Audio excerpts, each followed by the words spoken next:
Jerry at Fair Oaks.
I am.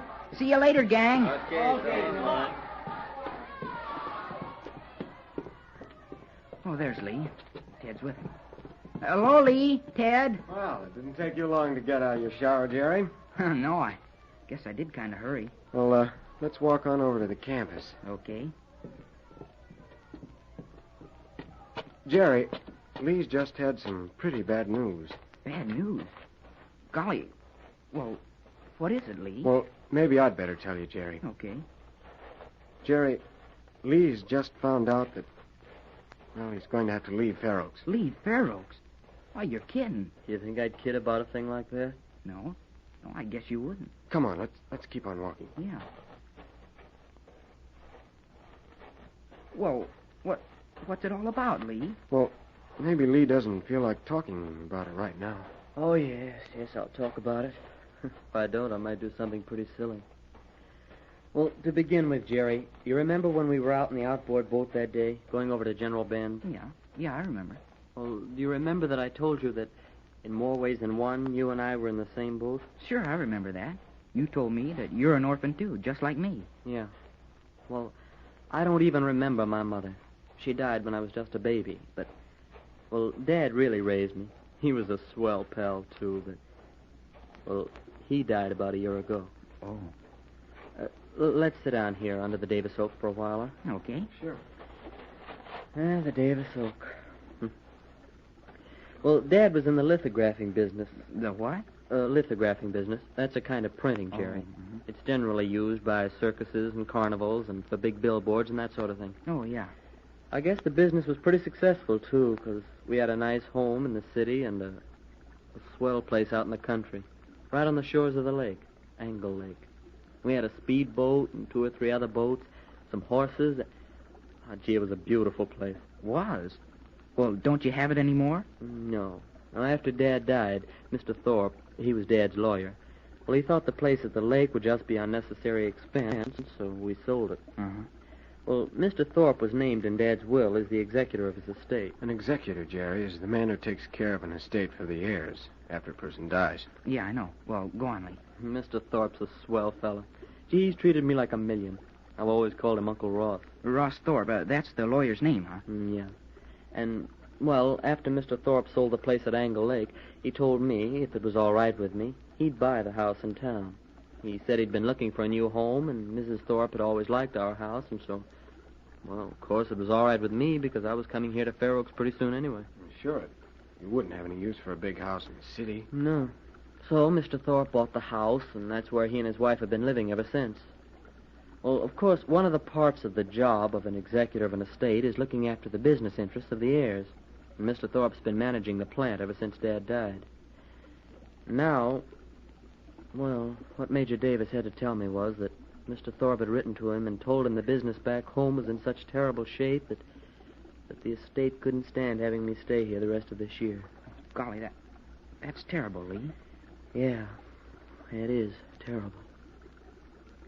When do you think you'll leave, Lee? You might as well go right away, I guess. And not even finish midterm exams? Well, why should I finish them? I won't be coming back next term. No, but, well, you'll get your midterm grades, Lee, and they'll be good in whatever school you go to. Jerry's right, Lee.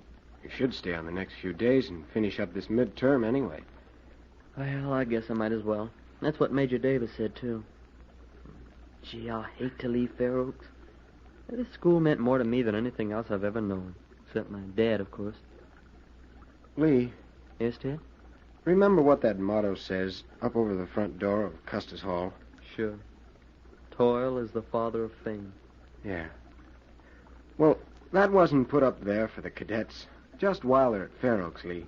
It means that wherever we go, whatever we do after we leave the academy, it's just as true then. So, wherever you go, that motto means that you should work hard and take advantage of your opportunities, whatever they are, and you'll succeed. Oh, you mustn't let leaving here make a difference in your trying hard to succeed. No, I know that, Ted. And thanks for reminding me. Well, I've got a stiff math exam coming up tomorrow. I think I'll go up to the room and bone for it. You coming, Jerry? Huh? Oh, excuse me, Lee. What'd you say? I'll have you any studying to do? I'm going to bone for my math test tomorrow. Oh, no, not right away. Say, Lee. Yeah? Where are you going after exams are over? Why, I'll go right to the Thorpes, I guess. Uncle Ross told Major Davis that was what I should do. Uh-huh. Okay, where does Mr. Thorpe live? In Mapleton. That's where Dad and I lived. Why? Huh? Oh, nothing, Lee, nothing. You're going to the room and study, huh? Mm-hmm, yeah. Well, I'll see you later. Oh, you're not coming up right away? No, Lee, not right away. I'll see you later. You too, Dad. Okay, so long, Jerry. So long. Oh, Jerry. Oh, hello, Bruce. Wait up a moment, will you? Sure. Where are you going right now, over to Max? Yeah, I've got something very important to do. Oh, really? Mind if I tag along with you? No, of course not. Come on. My word, at the gait at which you're walking certainly leads me to believe you do have something important on your mind. Yeah. Bruce. Yes? Lee just got word from the executor of his dad's estate that he's going to have to leave Fair Oaks. Leave Fair Oaks? Why, you mean for all time? Yep, for good. Why, I don't understand, Jerry. Why? Well, it's something about his estate. Mr. Thorpe, that's the man who was Lee's father's lawyer. Yes? Well, he told Major Davis to tell Lee he was going to have to leave and go back home. That he wouldn't be able to come back to Fair Oaks next term. Oh, that's a shame, isn't it? It sure is. Go ahead, Bruce. Thanks.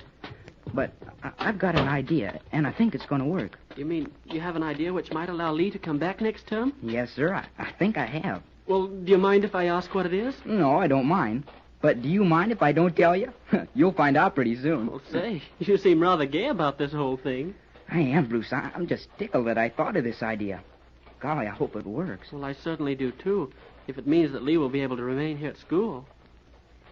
You know, Lee and I just found out a little while ago that we're both orphans. I mean, each one just found out the other one is. Oh, is that so? The only difference is that, well, Lee's folks have always had lots of money, and mine, well, we're just circus folks. Yes, so you told me.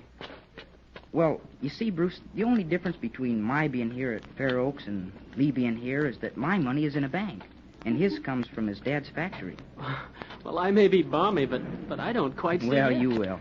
I just wanted to tell you those things because when the time comes to work it out, I may want to ask you to help me. Oh, surely. I'll be glad to do anything I can. Well, here's Mac's place. Come on in. Hello, Mac. Good afternoon, Mac. Oh, well, lads. Bruce and Jerry. Now, where's the third member of the triumvirate? The what? The three little boys from school, huh?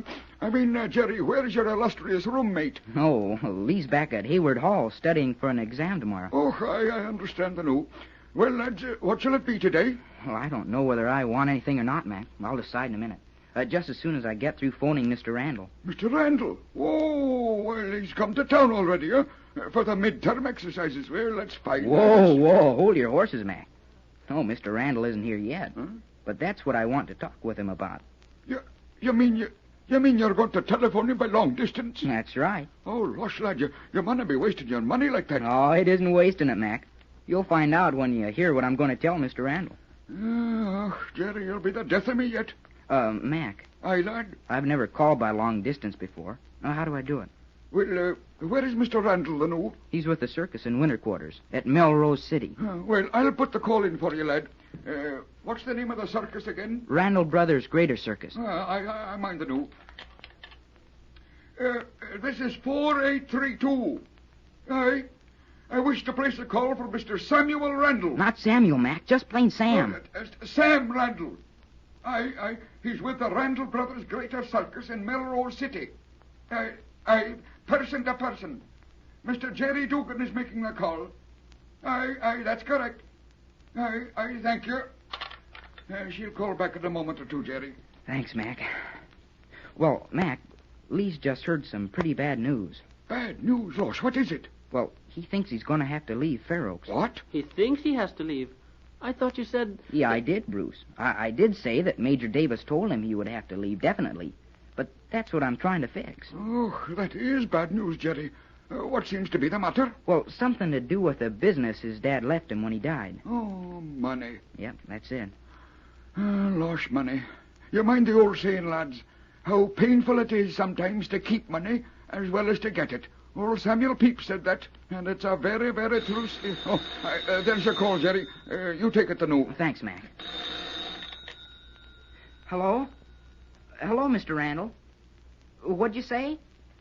Trouble? Oh, no, I'm not in any trouble. Say, Mr. Randall, you got my letter asking you to come up to Fair Oaks for the midterm exams, didn't you? Yes, sir. Well, you're coming, aren't you? Oh, gee, that's swell, Mr. Randall. Mr. Randall, could you possibly make it up here before then? I mean, what, sir? Well, tomorrow afternoon, if you possibly could. You will? Oh, gee, that's swell. What'd you say? Oh, well, if it's all right with you, Mr. Randall, I'd rather talk to you about it when I see you. Okay? Thanks. Well, I guess that's about all. I'll sure be looking forward to seeing you again. Yes, sir. Yes, sir, I will. I'll meet you at the train tomorrow afternoon, then. All right. Goodbye. Well, so far, so good. So far, so good. And I think I'm beginning to see what this is all about. I'm beginning to understand. You are, huh? I think I am, too. Well, okay, you two. But you mustn't say anything about it to Lee. No, not a word.